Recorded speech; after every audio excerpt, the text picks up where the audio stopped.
we are opposed around the world by a monolithic and ruthless conspiracy that relies primarily on covert means, on infiltration instead of invasion, on intimidation instead of free choice, on guerrillas by night instead of armies by day. There is little value in ensuring the survival of our nation if our traditions do not survive with it. All right, welcome to episode 118 of the Abuse Hour. It is I, your host, Coffee Long, coming to you unsupervised, unmedicated, and an unchecked threat to society. So, all right, man, I have survived my stunning and thrilling airport expedition, and I am back at the pad, but getting ready for yet another trip. But I'm tanned, rested, and ready, and more or less ready to get it on. But, yeah, I got to do something to make up for that last showing, because that last show, that was a bag of fucking ass, man. But, dude, I was so fucking smoked. I was shot the fuck out. But, I did have a chance to think on some things and get some ideas together. So I think this week the stuff I wanted to hit on was, one, I want to do a quick take on this this brutal slaying in Washington, D.C. at the fucking whatever Jewish museum where two sort of, in the strictest technical sense, Jews get smoked. The other thing I wanted to hit on was kind of a perception issue that, I guess the way that things are going where, some of us, you just kind of get left scratching your head and like, what the fuck are you even talking about? Where up is down and right is wrong and so on. And it kind of got me down this rabbit hole of inductive versus deductive reasoning. And I think, without nerding out too fucking hard, man, I think there is really something there to hang a hat on. That's, I guess all I could say is really not for the small of balls or weak of back. So we'll get into that forthwith. And then lastly, I want to end on some unholy divorce stories, which, as it happens, sort of plays into this entire thing. So getting into it then, well, I don't have the details right in front of me, but as it happens, a few days ago there was a shooting at a Jewish museum of all things. I don't really know exactly. Here's the time we got kicked out, and here's usury, here's some more usury, here's some coin clippings, here's porn, here's, what do you have at a fucking Jewish museum? I don't fucking know. But what happened apparently is some guy named Elias Rodriguez gets in here, shoots these two people who are Israeli embassy employees, I guess, is how I understand it, and then just sits down and waits for the cops to show up. And yeah, here I am, roll me up. And that was the end of it. And since then, there's been no end of speculation on was this a false flag? Was this bullshit? What the fuck is this? And I guess the guy had a lot of connections to some, I don't know, pro-Palestinian type groups or some kind of shit like this. But what I thought was interesting, and I guess, I don't know, man, I want to say I am inclined, I guess it's really hard to say either way, because when you look at some things that go on, you see that some people, they want to do crazy violent shit and they want to lash out, but then often enough they do. When they lash out, who do they go after? They go after a nobody, honestly, low-hanging fruit. A prime example is I think Dylan Roof, the kid in I want to say it was in South Carolina somewhere. And this dude, he wrote out a whole thing of look, dude, I'm angry, blacks fuck with me all the time and this kind of shit. I want to do something. But basically he just came right out and said I don't have the balls to go after somebody who might fuck me up if I miss. So he's going to go after a church. And that's what he did. And then he even said later, I felt bad because these people were cool to me. They invited me in and they were polite to me and everything. But I think at that point, the kid was just too far around the bend and too far off his fucking rocker. And he did what he did. But this kid, then this Elias Rodriguez guy, I haven't seen or heard anything further on it, but it does seem is it possible? Is it possible that it's the same fucking thing? Yeah, it's entirely possible. That this guy's I want to fucking do something. I'm going to fucking do something. And then, well, what are you going to do? I'm going to shoot these two young people that didn't ever actually do shit. What the fuck is that? In a sane person's mind, yeah, you're reasonably going to ask yourself, what the fuck is this, dude? What are you fucking doing? But this is not a sane person. I mean, if that's, the angle from which we proceed, like this is not going to be a person that acts rationally. This is not going to be a person that behaves reasonably because this is not a reasonable person. So it's hard to filter what a crazy person does through the lens of a sane person because it's like, well, what the fuck did you do that for? That's crazy. Yeah, they're fucking crazy. That's the point here. But if you look at the conspiracy side of this, it seems much different to me because I know, how many times, I mean, like the fucking 3-sport athlete in Texas, who, by the way, what the fuck is that idiot's name? Carmelo Anthony and shit. Yeah, he being charged as an adult in Texas for first-degree murder, shit stick. And I'll tell you straight, man, well, maybe we come back to that, but unlike that guy, they didn't fucking hold any of this guy's stuff back. Or like that woman any of the several women who crashed airplanes, like before any of this shit happens, anybody talks about it, they go and they scrub their fucking social media. They remove unfavorable shit. They do X, Y, and Z. This kid, I guess they didn't fucking do that. And this kid's information was out there straight away that like, okay, yeah, here's the guy. Here's the fucking shooter. Here he is. The guy shoots some people and he sits down and waits, and then as they roll him up, he starts screaming about free Palestine. Okay, so on one hand, yeah, you could say that, yeah, crazy people do crazy shit, but on the other hand is like, yeah, but you motherfuckers aren't crazy, so why is it if it's some white kid or something that does something fucked up, I mean, that shit'll be like, his whole life will be out there, and then we'll find out he was an Antifa guy, and then suddenly it'll all fucking disappear, but anybody else, it's like, I mean, like, look at that fucking Nick Sandman kid that made a mean face at a Native American, a brave Native American, made a mean face at one of these characters, and that kid's whole fucking life. I mean, he's a fucking high school kid, for Christ's sake, and he got hammered straight away. Like, he was all over the fucking news. So it's pretty obvious that, like, when it suits them, they'll put your shit public, and then when it's not, they keep that shit private. And with this kid, like, nothing got scrubbed. His name was out there right away. His picture's out there right away.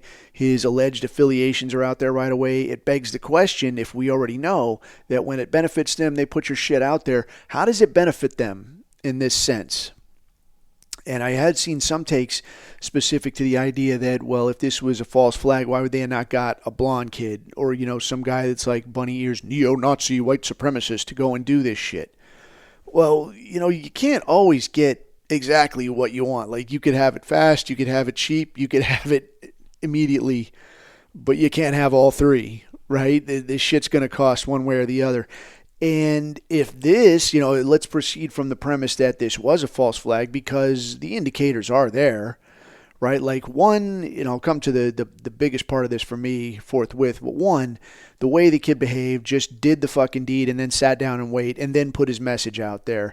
Two, the way that the government reacted, like all these figures, like fucking Kristi Noem flying to fucking Jerusalem to cry at the fucking, oh God, God's chosen people, someone's gotta fucking do something. Ooh, get the fuck out of here. All this shit about anti-Semitism will not be tolerated, all this bullshit, all the whining and kvetching, that shit went to 1,000 just immediately.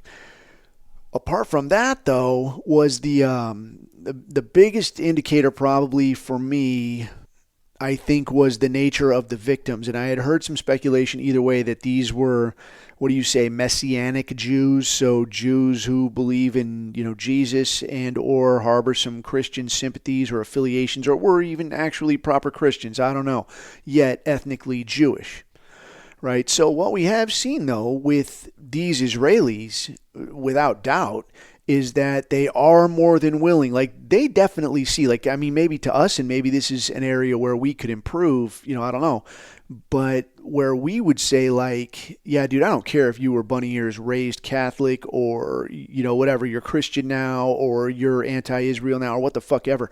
I don't care, dude. I'm not entertaining any of that. You're Jewish and I don't want to be around you. We'll often enough go with something like that. But it appears that these people, they will take a different perspective where, like, yeah, you might be Jewish, but 1, you're Christian, 2, you're American, 3, you don't really do anything, 4, God forbid you actually do something counter to our big picture Zionist interest, that might make you, like, sacrificial, Like your only use, to us as the broader Zionist collective might be that we throw you to the wolves. And we definitely see that, like that, what do you call it? That tree of life thing. That I don't know. Oh, what was that guy's name? Robert Bowers or whatever. That shot up the Tree of Life synagogue in, I want to say it was like Pennsylvania somewhere, some shit like that. And it was like, when you look at the victims, like, who did he actually kill? It was like people that were 85 plus years old. Like it was all very, very old people, and they were all, as I recall, they were all like American Jewish people who happened to be in some synagogue in fucking Pennsylvania, and were not like anything that you could call like key players. So if you were let's just say, right, that you're completely fucking unstitched and you're going to get out there and you're going to strike a blow for white supremacy, and I'm going to do this thing, man, and I'm going to fucking get this ball rolling or get this party started or kick off this race war or whatever it is. Well, how are you going to do that, sweetheart? I'm going to fucking go kinetic and I'm going to attack key players. Okay, who are those key players? These fucking elderly people who ain't doing shit. And for all I know, maybe have never done shit. And maybe that was their fucking crime. That this fucking guy gets turned loose on here. Go there and do that. And like, well, fucking why? Dude, what the fuck's the point in this? Like, these people, like, what fucking threat are those fucking people? And I mean, I guess you could take the perspective of like, individually, what threat are any of them? Yeah, all right, I could see that. But in the same way is like, really though, really, yeah, they are just one person. They might be a small person, but they're part of a much larger whole, and maybe that represents some kind of threat. You can make that argument. Okay, sure. But the guy doing this is also just one person. You're only one person. So if you think that you're the fucking guy that's going to kick off some greater fucking reckoning or some kind of a thing, well, then why the fuck would you aim so low? But I mean, here again, we're talking about, filtering maybe a crazy person's action through a sane person's filter. I don't know. It just seems, it does seem crazy. But again, let's look at how many times does this happen, though? Because we can only say, like, oh, yeah, he was crazy, like so many fucking times. So we see the same fucking thing again and again and again. So we saw it there, where this guy kills like people that are fucking 80 plus years old. Like what the fuck does that do? Nothing except piss people off. We see the October 7th thing where who got killed there? A bunch of degenerate partiers. Some degenerate partiers, and then I guess there were a few political enemies, like some senior officers. And again, I don't know this for absolute fact. This could be total speculation or bullshit. But a few senior officers that were like, yeah, this guy was kind of the fucking not with the program. So, surprise, surprise, he happened to be at work when October 7th kicked off. And then the rest of it was like these fucks at a rave. And so what, getting high, like gay capital of the world? Do you think that, if they were discriminating in that way, like, hey, who could we sacrifice? Get rid of some of these guys. Let those guys take the hit. Okay. They're not going to reproduce anyway. All they do is party and fucking engage in degeneracy. What's the fucking difference? And I think that just like they say, man, they're like the only people who know what's going on at this party are Jews and Nazis, because way, way deep down, there's not that much difference between the way we look at ourselves, but there is a big difference in the way we look at everybody else. We look at ourselves as like, yeah, I value my own race. I have pride in my own race. I want the best for my own race. I don't want to see degeneracy or negativity or anything that's going to harm my own race. But the difference there, I think, is in how we see other people and other races. So with us, we have that ability to empathize or to sympathize and see someone else's perspective. Like racially, I think Jews maybe are autists. They're like racial autists. They can't see someone else's perspective. So we could look at somebody else, like anybody, Jews, blacks, Muslims, whoever, and go, well, yeah, if that was me, if that was my life, I would at least take some pride in myself. I'd have pride in where I came from, pride in my lineage, pride in my ethnicity, and I would want the best for it, and I would try to do the best for it.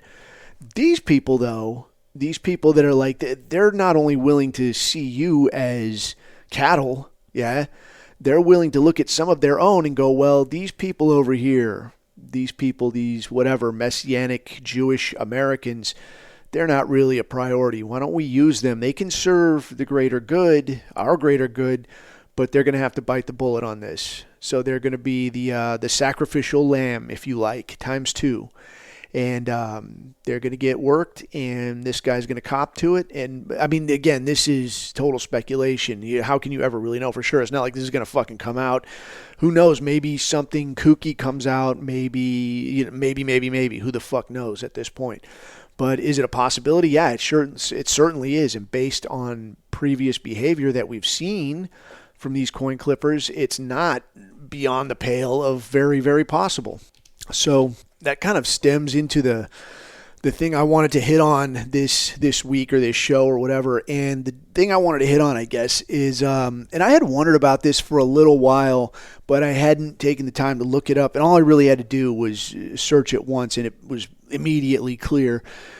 But I wanted to hit on the difference between inductive and deductive reasoning. And it seems, I don't know, how can you say, rabbit hole-ish and nerdish and academic, but I think a lot of this really stems into why we as white nationalists are able to maintain the worldview that we have, and possibly some of the reason behind why we're able to make the arguments that we make and take the perspectives we take.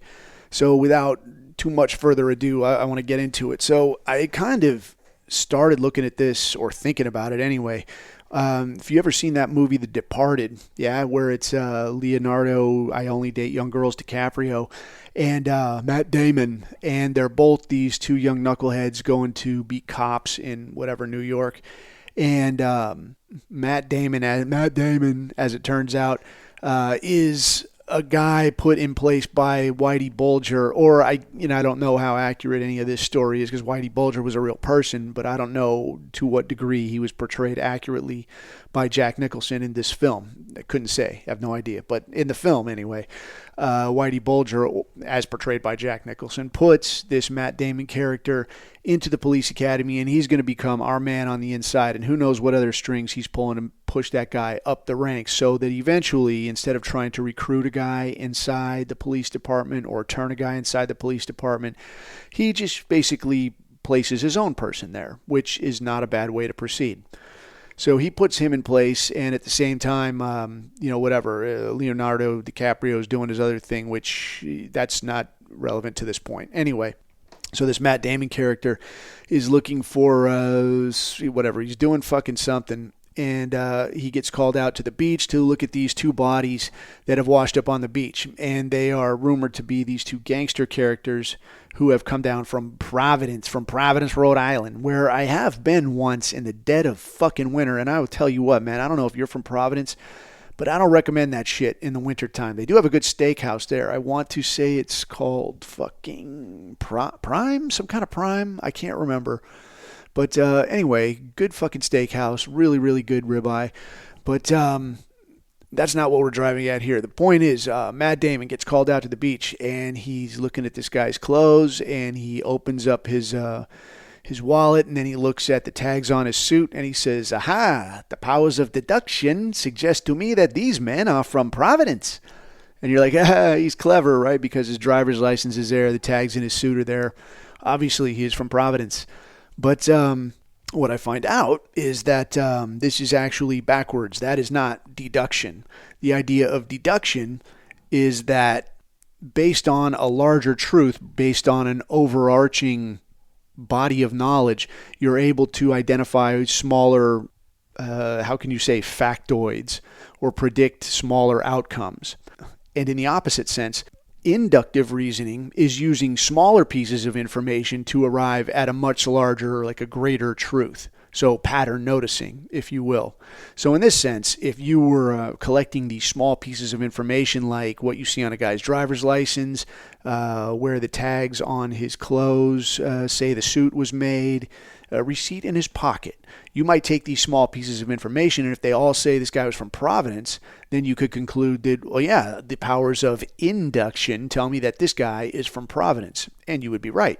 So it's kind of an example of this, and kind of driving towards some of the problems we have today with the greater narrative, or the more commonly accepted narratives, especially the ones that we all fight against, is if we kind of look at this through sort of a thought experiment, if you will, and using something that's almost completely neutral. If we look at this as the air in our tires, If we go from the premise of, look, we know that you have to have a positive pressure in your tires to drive down the road, to make them last longer, to make the ride more comfortable, to increase your fuel efficiency, and so on.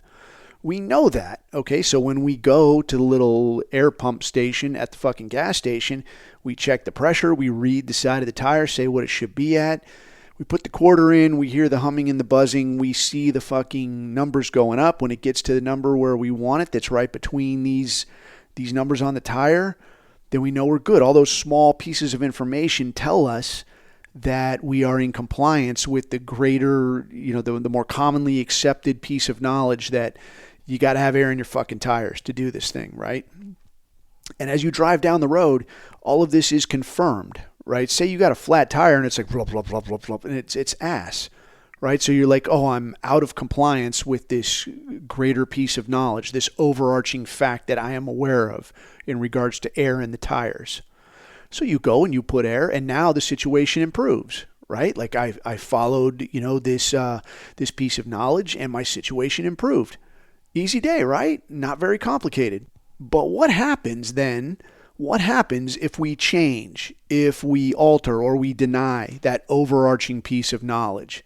Let's say, for example, that the car people or the tire people or any sort of people decided that they have a real serious fucking problem with the air compression industry.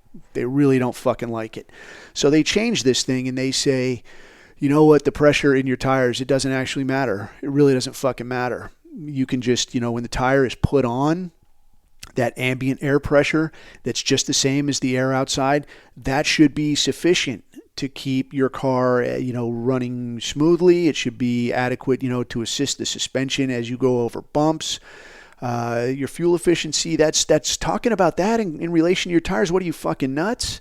Like the fuel economy in a car, it's a very complex equation. An engine is not a simple mechanism, but you're trying to tell me that, the way that distillated petroleum is combusted within this fucking engine, all of that somehow relates to just a round rubber circle? Are you fucking crazy? No, put that fucking tire on there, and then when you put it on there with no air in it, and you blup, blup, blup down the fucking road, well, now what happens? Well, now they can come to you with more information, and maybe they say something like, when it's hot outside, or when the road heats up, and after you've been driving for a while, that air inside there is going to naturally heat up, and that's going to cause that tire to sit in a way that maximizes fuel efficiency. And you say, yeah, but no, this is making my tires wear out a whole lot fucking faster. And they say, no, they're wearing out exactly as they're designed to wear out. If you try to make these things last forever, now you're generating extra work for the tire people. You're going to put people out of business. Is that what you want? You want unemployment? What is it with you, fucking selfish bastard? You're trying to fuck up everything here. No, just do what we're telling you to do. You don't need to put air in your tires. There's enough there already. So they're going to come to you with all this shit, and eventually you're going to come with all of these mutations, all of these things like, hey, in the winter, when the air contracts because of how cold it is, well, what we need now is a way to heat the roads. And when you heat the roads, that's going to help heat the tires, and the air inside is going to sit at that perfect happy medium, and that's going to be fine. You won't need to put any air. And maybe we do a kind of a thing where, those giant fucking tractor tires that weigh like 1,000 pounds each, maybe those, if you actually put like 4 of those on a vehicle, that's going to make it so it doesn't matter even if what the temperature does, because what can you imagine, like a little Honda Civic with 4 of these giant fucking tractor tires? Oh, what's a few pounds this way or that way? Where air pressure is concerned, air's not going to make a difference here. And if you're going to come to me with some kind of thing of, hey, this little Honda Civic engine isn't enough to push these giant fucking tires, well, that sounds like an engineering problem. And you know what? Engineering needs to catch up with the needs of the times. I mean, we're operating on, how old is the combustion engine? 100 years? 100 years and change? We got to get with the times, people. It's the 21st century. We got to upgrade this to generate an engine and produce an engine that can actually push the sort of tires that maximize efficiency for the world of today, for the commuter of today. That's where we're at. And anytime you deny something like this, they're going to come to you and say, what, are you fucking nuts? Are you some kind of goddamn air compression sympathist? Are you shilling for the air compression industry? Is that what you're about? These people selling you air, you know how evil that is? So now you might listen to all this. You might listen to all this and say, that is fucking crazy. Like, what are you're going down some crazy fucking rabbit hole here talking about tires and air compression and how, like, who would ever make an argument like this in real life? Dude, you're getting an argument pushed on you just like this every fucking day of the week. Look at places like UK or look at places like Sweden. And somebody's doing the raping, as you know, our favorite orange person says. Somebody's doing the fucking raping. Somebody's doing the knife attacking. Somebody's doing the machete killing, right? But when they do this, what happens? Do they say, hey, the problem here is these, the simple fucking answer is it's these fucking people. Get them the fuck out of here. That's the simple answer, is it not? But instead of that, what do we get? We get, well, the problem here is not the person, you see. The problem here is the knife. The problem here is if you would get rid of these knives and any knives that you do have, what we need to do is only have knives with rounded, blunt edges on the front, because then you see you can't stab anyone. And it's not the actual person, it's the temptation that this knife presents. That's the only reason they're stabbing people. And this raping business, well, honestly, what do you expect? You walk around dressed the way you do. You walk around with your hair just free-flowing. These people, a Somalian, when does he ever see blonde hair? He's never seen blonde hair in his life. He comes from an entire lineage of men who have never once seen blonde hair. And now you flash him that shit and walking around by yourself showing, look at this. It's like an entire calf he's looking at. How is he supposed to resist? What else do you expect him to do? Of course he's going to rape you. This is your fault. So what is happening here? And obviously these are arguments that are being made. But what is happening here is that they have taken control of that broader narrative, that broader accepted truth. So that when you engage in any kind of deductive reasoning, you're forced to proceed from that premise that this guy is not a bad guy, that this guy is just like you, that this guy can very much be a reasonable, productive, safe, helpful, valuable part of your society. You're forced to proceed from that premise. But proceeding from that premise is exactly like proceeding from the premise that you don't actually need to put air in your tires. The air that's there is more than enough. Like, it's fucked from the outset. But that's what you're forced to proceed from. And then every little piece that you arrive at, where you should arrive at, like, hey, if these people are just like us, I should be able to walk out here. I should be able to walk out into the black community and I should run into a doctor. I should run into a lawyer. I should run into a productive housewife and mother who gives a fuck about her kids and knows where they actually are right now. I should run into a family of 4 that dad went for milk and smokes and actually came back, when the kid was 5 years old. You should run into that shit. And no doubt you do here and there, but percentage-wise you do not. You run into a murderer, you run into a dope dealer, you run into a car thief, you run into a guy with 5 fucking warrants, you run into a guy living in a house where they beat the shit out of the person that lived there and threw them out into the street and threatened to kill them if they ever came back. That's what you fucking run into. But when you're forced to proceed from this other premise that no, they're just like you, they're exactly the same, what they dump in your lap is the idea that if you don't go and find these things, or you don't shit away to see these things, then the problem is you, not the situation, not any of the things you're pointing out. The problem is you. The problem is your inability to see things as they bunny ears truly are.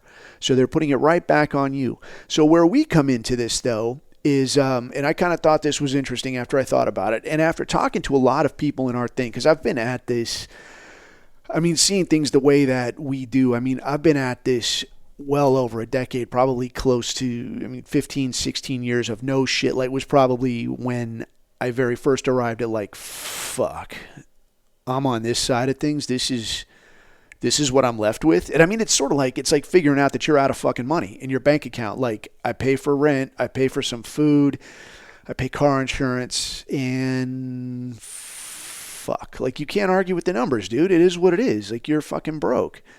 But it's just like that.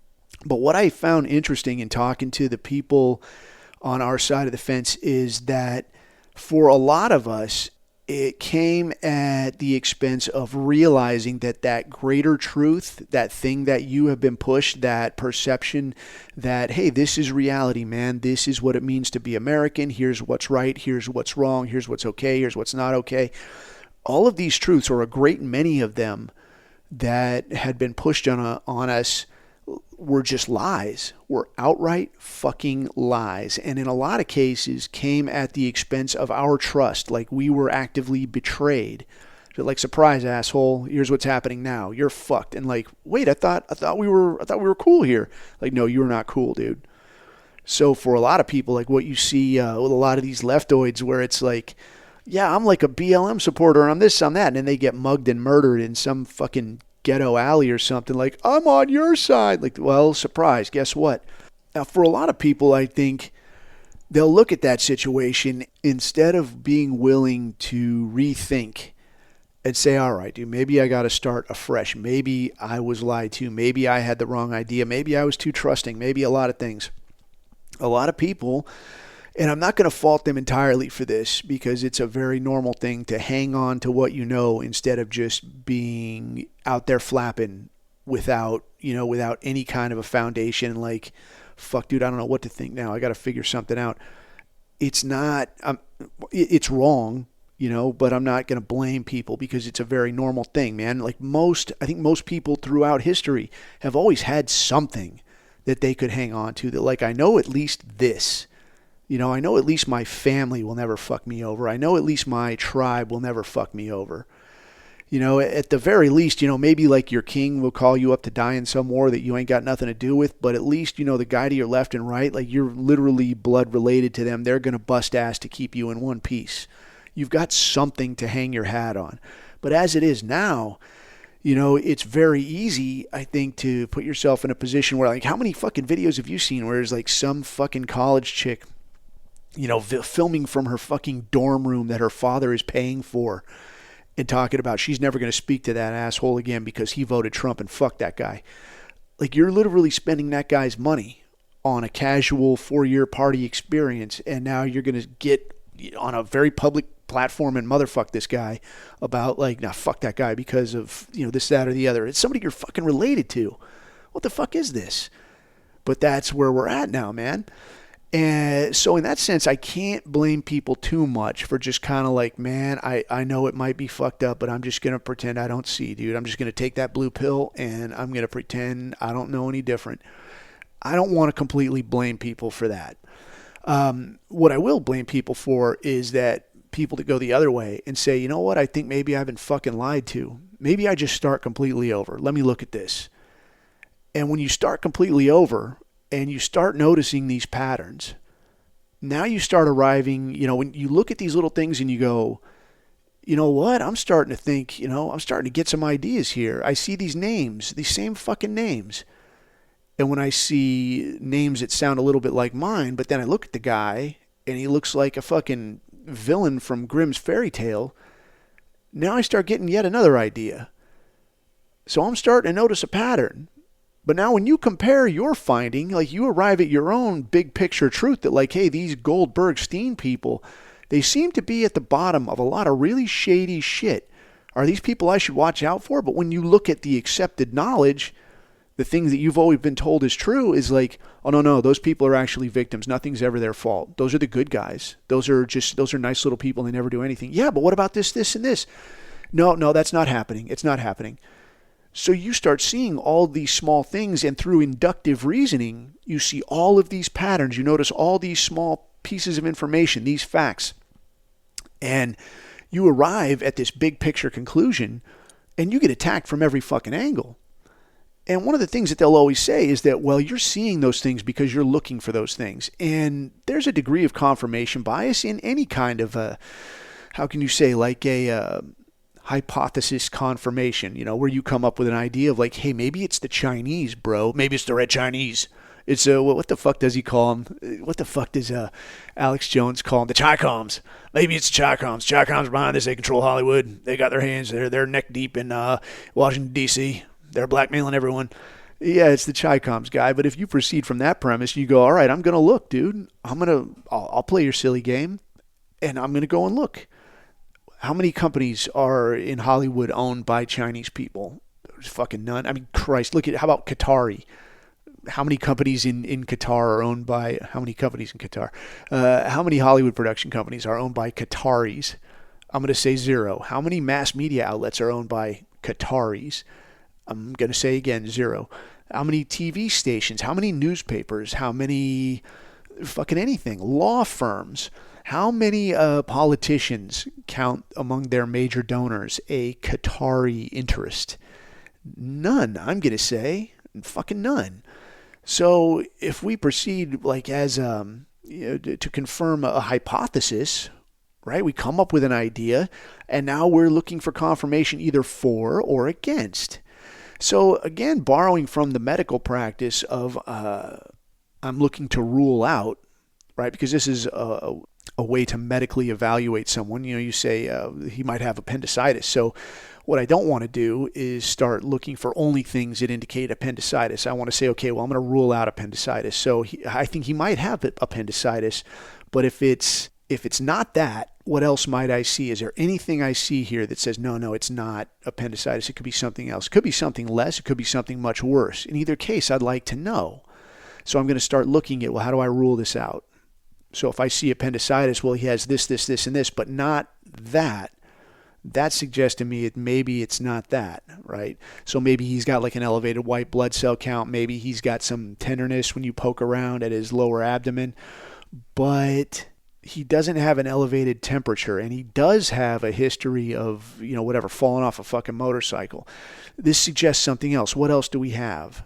So in this way, when we look at a hypothesis, if we say, okay, I think it could be this, okay, we look for things that are not just confirming that. So if it's the Chi-Coms that own Washington, D.C., they own Hollywood as well.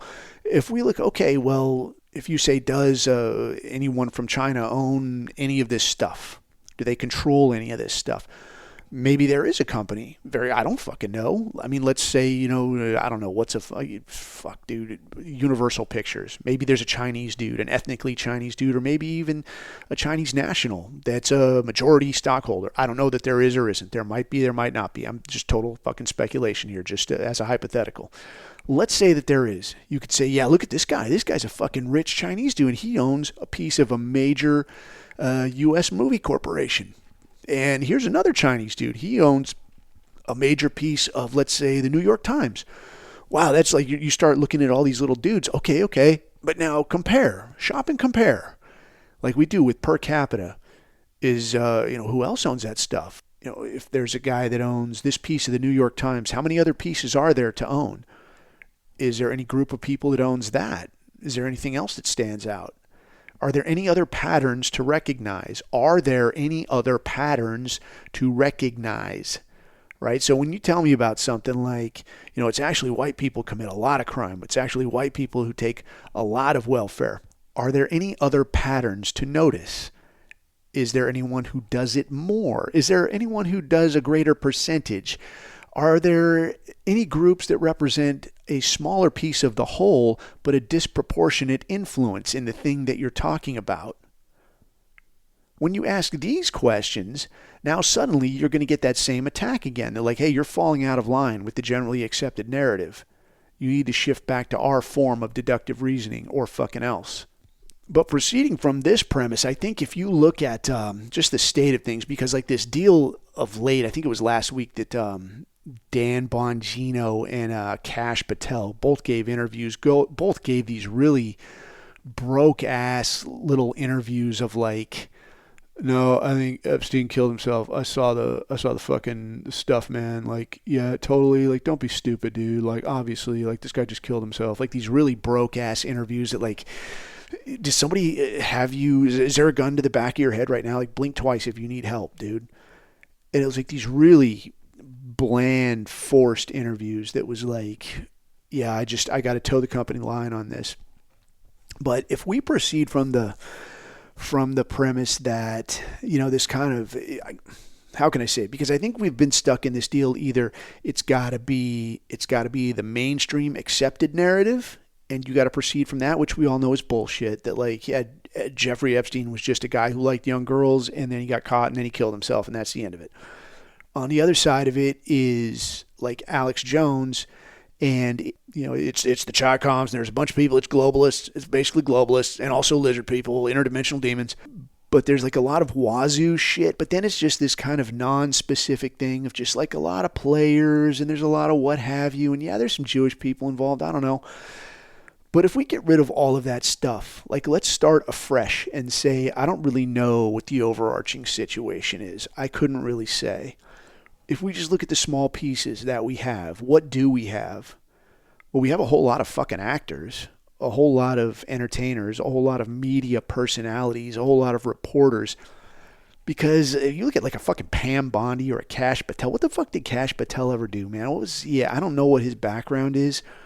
I mean, he looks like he should be handing you your fucking dry cleaning. He doesn't look like he should be making decisions on anything. Dan Bongino was he's like a mulatto Secret Service guy, and I mean, I'll bet my last nickel that like that guy only got a Secret Service gig because DEI initiative. He did that for however long. It doesn't appear that he did it long enough to retire, did it long enough to get it on his resume at least. Did that, then got the fuck out, then started this fucking whatever it is, podcast radio thing that he did, which I listened to for a little while, and it is the most run in circles, basic, broke-ass, trash fucking takes I think I've ever heard in my life. It's not good, dude. It's not good. And then it's like, okay, yeah, that's your springboard into fucking decision-maker level politics. Not even like, yeah, you're involved, dude. Just get the mail, keep your mouth shut, don't fuck anything up. Like, no, man, you're in the front row. Like, you're a shot caller, like out of nowhere. Like, what did you do before this? I just handed out opinions on the internet. Does it? I mean, that's all I'm doing. Nobody's calling me to go to fucking Washington and wear a tie. So if we look at all these smaller pieces of information and we apply some inductive reasoning, what can we arrive at? What do we see? What we see again and again is people that aren't too fucking bright, that are pretty and speak well, and they sing and dance, they go real hardcore, and then once they get put into that position, they toe the fucking line like there is a gun to their head. So what does that suggest to us? Well, it suggests a few things. It suggests that the same people who are controlling what they do and say in that position they're in now also control the place and the mechanism by which these people were selected. So if you're selected from, internet personality bullshit or Fox fucking News or CNN mouthpiece or some fucking journalist, and then there's a pipeline from there straight to DC, you can basically conclude, and safely I think, that those news outlets and those arenas where those people found their success, as well as the pipeline between there and their position in Washington, all of that shit is owned by people on the same fucking team. If we look at it that way, a lot of this argument about it's the globalists and it's just, a bunch of people with their own little agendas taking advantage of everybody, that kind of goes out the fucking window real quick. They're like, no, it's not a bunch of people with their own agenda. It's one group of people with a very, very clear agenda and what appears to be a very, very big gun pointed at these fucking people. Because for a lot of fucking years, it was just, I'll say whatever I want. I'll do whatever I want. I'll put whatever vibe out there I want. I'll throw some accusations. Hey, man, if you believe this stuff that the government's saying, you're fucking nuts. You should be wearing a sign. And then you get there and you don't have so much to say no more. Like, yeah, you made this fucking deal. Now you're here. Now you're going to fucking say what I say. So in terms of ruling out, what can we conclude here, though? I think what we can conclude is that so far, the things that we say as white nationalists about our deepest concerns about, say, ethnic cleansing, about white replacement, about a small internationale clique running the show in this country and around the world, where is the part that disproves the position that we've held this entire time? I don't fucking see it. I'll tell you, my life would get a lot easier if I did, if all of a sudden it was like, oh, it is the Chi-Coms after all. What do you know about that? Life would get so much fucking easier for me. Like, I wouldn't have to be Coffee Long no more. I could just be me. I could just be me, say whatever I want. Because, hey, no, man, it's the tiny head guy. They're little guys. They're just guys that run around in little coats, climbing in and out of sewers for no reason. Yeah, they like kids here and there. Who doesn't, right? But it's the Chi-Coms, bro. The Chi-Coms, bro. I have the documents. That's where it's at. We got to talk about these Chi-Coms. But what I find unique, I guess, about our situation is the means by which a lot of us arrived here. And I kind of alluded to this earlier, but I want to get at it. And that is that for a lot of us, there was at some point where the things that the things that we all took for granted as true got shoved basically right up our ass. That like, yeah, you thought you were on our team, you thought we were looking out for you, you thought everything was cool. Guess what? Now this is happening, and you got it right in the ass. So for me, this happened like times two with the military and with, family life in the U.S. I had told this story like, I don't know, a long, long time ago. I'm not going to tell the whole story, but basically the work I was doing, I had done pumps to Iraq and pumps to Afghanistan, and now I was working out of an embassy in Southeast Asia, and we were doing some what they call like atmospheric collection, which is basically like, what's the vibe out there? What do people think about us, man? If anything's crazy, like you need to be the first guy to know, and you need to let somebody fucking know. Like, yeah, no big deal, man. So we were hanging out, and like a lot of Southeast Asian countries, there is a little racket of like running into your fucking rental car on their scooters, and they'll just ask you for money or whatever. But one night we were out doing this thing, and we're out, it's like 3 a.m. or some shit. And it was like half a drinking trip, but also half an operational trip. 'Cause there's shit going on at this after hours place where it's like a crossroads for a lot of shady characters. But the guy that owned the place had agreed to kind of play ball and like, dude, I'll have people point out who's who in here. Because there were some high level motherfuckers, like people on fucking like deck of cards level people that were rolling in and out of this place. But you're like the cool American, so it's like, yeah, no big deal, dude. I'll fucking tell you whatever you want to know. But we go in there and we're talking it up with the guy that owns the place, and then we're rolling out. Me and this guy are rolling in separate cars, and some people target the guy that I'm working with. And their plan is to run into him with this little scooter and then like, oh, sir, give me money, sir. And this guy's not really having it. Like, this guy had worked in Asia for a little while, so like he saw this shit coming and was like, yeah, fuck this. So he sees him back there behind him on their little scooters, and he's like hauling ass through town. And granted, like, I was pretty liquored up, and I think he was fucking shithouse. But we had been drinking a lot, and that's just kind of the way it was. But we're hauling ass through town, and he comes to this T intersection and like slams the brakes on to get around this corner, and this dude just like kablam, like just rams the back of his fucking truck and fucks his moped all up. And as it turns out, then this guy and his woman limp into the police station. They come up with this fucking story because they're like riding 2 people on this fucking moped. Like, but this is like Southeast Asian logic, right? They do this kind of shit. So they limp into the fucking police station. They're like, oh, those 2 Americans. And we're like the only 2 Americans for like miles and miles that are out and about hanging out here. So he limps in there. They fucking, they know already like where we're staying. They send a guy over to the hotel. And like, luckily we had gotten a heads up because we had people everywhere. So we knew somebody at the police. And as soon as that shit came out, they called somebody who called us and was like, hey, you got to get the fuck out, man. Like, people are coming for you. So we haul ass out of there. But as it turns out, like we both got 86'd out of the country. Because they're like, yeah, it fucking doesn't matter what really happened. Like, they're saying this guy got out of the car, put a gun to their head and all kinds of crazy shit. But it's like, obviously this is bullshit. But it doesn't really fucking matter because everything you're doing is fucking compromised. Like, you can't really fly under the radar. Although I don't know how under the radar we would have been anyway. Because, like, you're the only fucking tall-ass American cruising around here, hanging out. Everybody else is, like, up to your fucking chest. It's as tall as they are. But so we get 86'd out of the country. I get back, and it's like, I'm Mr. fucking unpopular. I'm like, hey, what? I thought we were cool here. Like, when they're like, yeah, no, fuck you. So I got fucked over real hard. Like, my career just got gut punched like a motherfucker. And it was like, dude, what the fuck? Like, I didn't even do anything. And they're like, yeah, but fuck you, dude.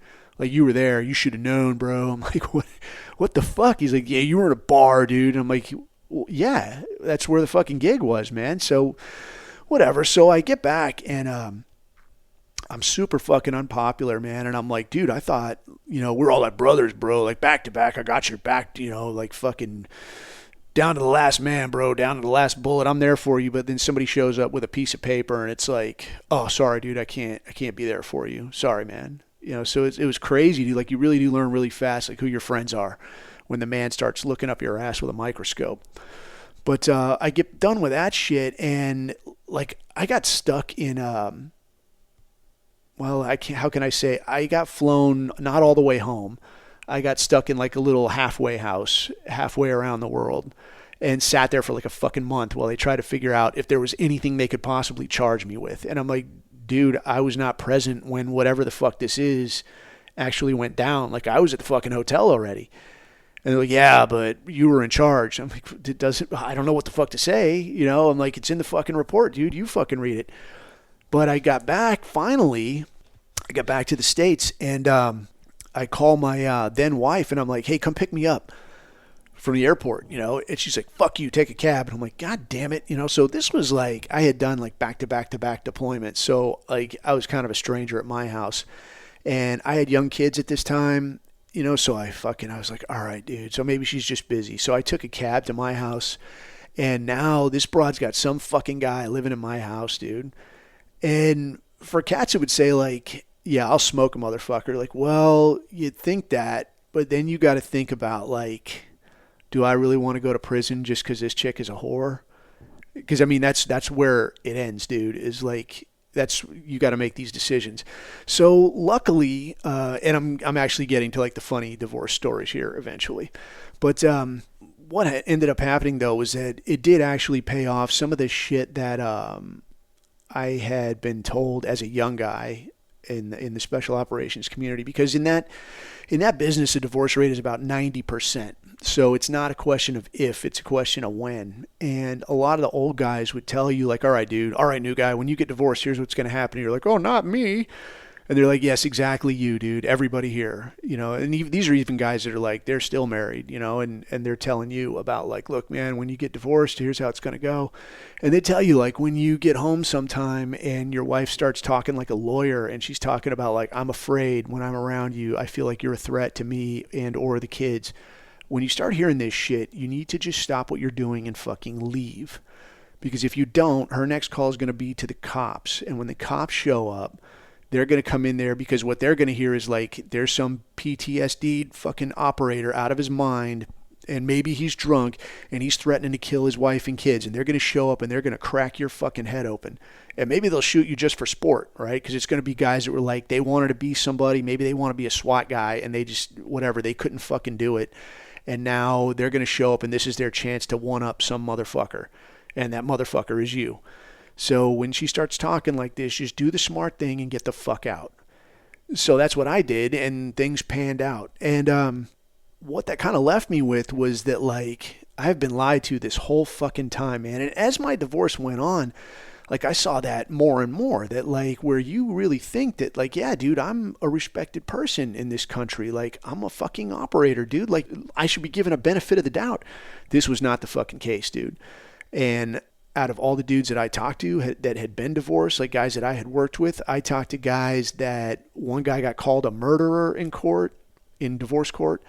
One guy had his woman that he was divorcing, and he was going to court for a custody situation. Then, like, this woman had been picked up for prostitution while in possession of narcotics, and she had been picked up previously for one of those, I can't remember which, prostitution or narcotics, one of the, like, does it fucking matter? But she'd been picked up twice then with this shit. And they still said, the judge still says to this guy, well, it's better I send the kids home with her than I do with you, because you're just a paid killer. And he's like, what the fuck, dude? I didn't kill anybody. And they're like, it doesn't fucking matter. This is how it is. So I hear a lot of stories like this. People, or some guy, I know one guy that made the decision not to leave when his wife started talking like a lawyer, and the cops showed up and beat the shit out of him. So it's like, you start thinking that, like, well, dude, I've been fucking lied to about this. Like, they'll send you over here to do this dodgy shit. And then if it goes a little bit weird like it did for me, well, now you're Mr. Unpopular and you don't got any deployments left in you anyway, so fuck you, get out of here. And then when you walk into court, like with your resume, like, hey, dude, I'm a good person here, man. Like, let's look at this amicably, let's get this ironed out. Nope, fuck you, you're getting hammered. And then the situation like with your wife, where at least you could say like, hey, let's at least, me and you don't got to get along. And I've known a lot of guys that talk this way, that like, me and you don't got to get along, but let's at least make the kids a priority. No, fuck you. I'll make those kids suffer. You're going to fucking pay me every goddamn dime you have, and that's going to be the news. Like, that happened to me. I'm talking to a guy that's happening to him right now. Like, there are women that will leverage their fucking kids. Like, yeah, make the kid wear, like, clothes and shoes that don't fit just so they can walk them into, like, the family service broad and be like, look at this. Look at how he treats these kids. Look at that. He won't give me any money. He's starving me. They'll do this shit.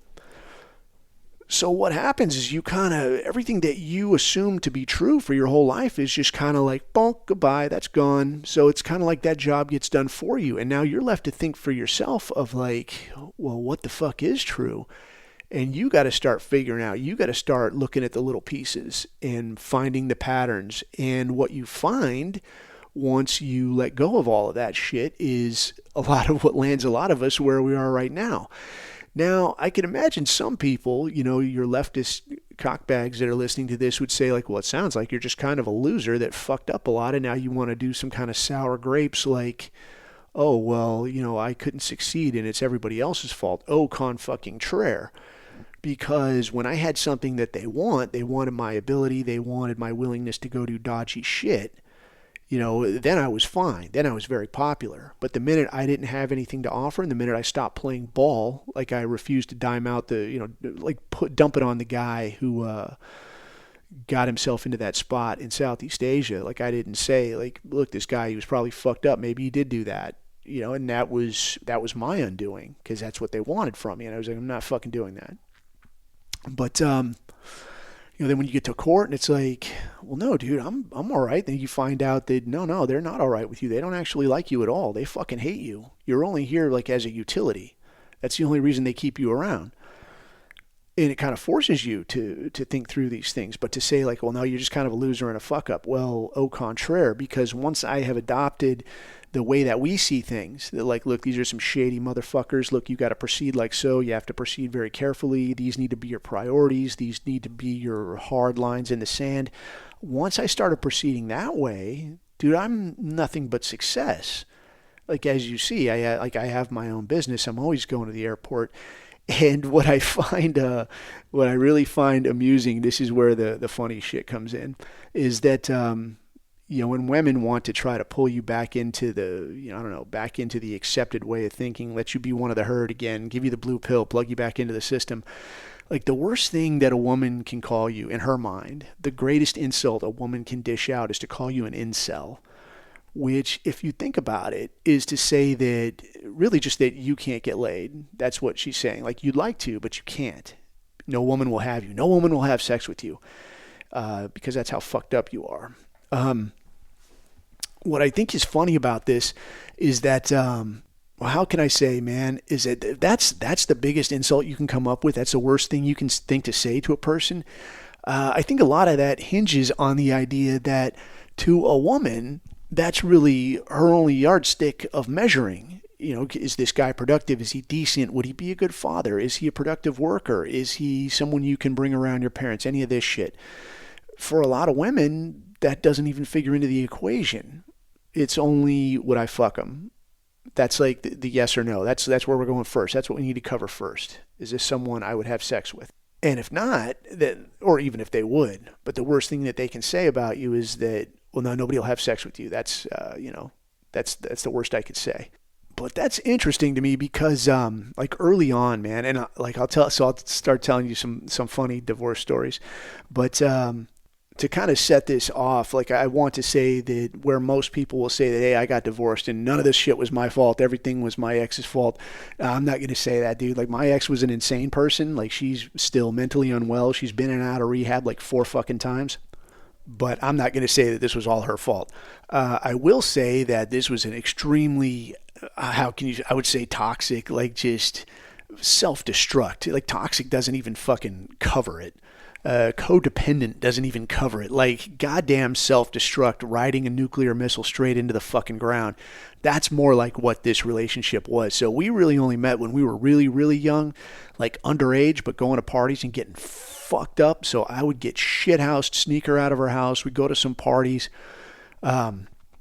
get drunk fucking sideways, and I would drive her back to the house, dump her out on the front lawn, and she would crawl back through her fucking window. We did this for like a few years. And then 2 weeks before I went to boot camp, she comes up pregnant. And it wasn't until much, much later that because I remember thinking at the time, like, damn, dude, I've never, like, you have that thing and you don't know how it works. Like, don't you know when it's like, hey, not today, not tonight, or, whatever, you need to be careful or something, man. Like, and then as it turned out, like, I'm looking at the calendar and I'm like, hey, stupid, you realize, like, you had me hitting this right at the fucking sweet spot. She's like, oh, I didn't know. It didn't even occur to me till years later. Like, all you were really doing was locking up, a secure ride to somewhere with free healthcare and a steady paycheck. But that's here or there. So anyway, I got married really, really young, man. Had kids really young. And I'm not going to tell you that, like, I was a good husband or a great father. Like, a lot of ways I did the best I could. But like I've mentioned before, this thing about, like, men kind of need, especially men that aren't taught any different, especially when you're young, what you come to rely on is approval from women. Because that's, your dad's not around. You depend on your mother. All your school teachers are going to be women. So that's just kind of what you gravitate towards. And this woman was like, this is a mean fucking person. Like, this bitch would fucking throw things at me. Like, you talk about, like, oh, men can't be abused, dude. I got the shit beat out of me, like, on the regular. Like, if she was pissed off and if I had to get up for work and if she wanted to stay awake and fight, this broad would turn sideways in the bed and, like, shove me out of the fucking bed while I was asleep. And I'd wake up, like, thunk, like, falling on the floor. I'm like, God damn it. She's like, answer me, you son of a bitch. I want to know. So she wants to fucking fight all hours. So for me, man, it was like, dude, I do not have a pleasant woman around me. So since I didn't have one at the house, I had one just about everywhere else. So I do get a laugh when, on the occasions that if I talk to women about politics and they're like, you're a fucking incel. And I'm like, you have no idea. But yeah, that actually, that went on quite a lot. But for me, man, and for whatever, good it is, like, yeah, I don't recommend engaging in that kind of thing because it really is, like, the more ass you chase, the more ass you got to deal with, man. And women take that shit seriously, dude. So they'll turn up at the house. They'll be calling you. And it's like, this is not aggravation I need. Like, what is wrong with you? Like, you said you would call me. I'm like, bitch, you see I have kids here. Like, get the fuck out of here with this. And to me, it was always important even then, before I was where I am now, it was always important to me that, like, look, there's got to be a line in the sand that, like, this is my family and you are over there. You're some girl I met at the bar. This shit will not do. Stay the fuck over there. In real life, though, that doesn't actually fucking work. So that was definitely a key contributing factor in the eventual divorce. But what was, I don't know, I guess now it's definitely funny, was just how much her friends hated her, man, because I really thought, well, I guess I could say that I thought I was being smarter than I actually was, man, because, like, I thought that, and in fairness, there really is a degree of rock star status to being a young operator. There are women that will throw ass at you. And in my case, a good number of those women were some of her friends. I thought I was being smart, telling myself that, like, well, look, this is just because of the job. This is not because they actually like you. They don't know anything about you. Like, probably a lot of these women are sluts most of the time anyways, and you just happen to be in the same room. So I thought I was being, like, I'm being fairly, I don't know what the word is for it, level-headed about this shit, but I'm trying to be realistic. Like, it's not that I'm so fucking cool. I'm definitely not that good looking. So, it's just, it's the job. It's the situation, and they're fired up. What I came to find out later was that a lot of this was none of these things, and it was just that they hated her so much. So there was at least 3 of her friends that I banged out that ended up calling her, like, right after, that were like, and then they don't say anything to me, and then somehow they are still friends, but she would come to me and, like, what the fuck? And I'm like, what the fuck? What are you talking about? And it's like, Kara told me that da-da-da-da-da, now this chick told me, and da-da-da-da. And I'm like, well, what, dude?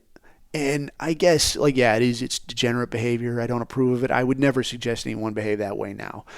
But in my own defense at the time, I was like, well, look, man, you were at the same party I was, and they're your fucking friends.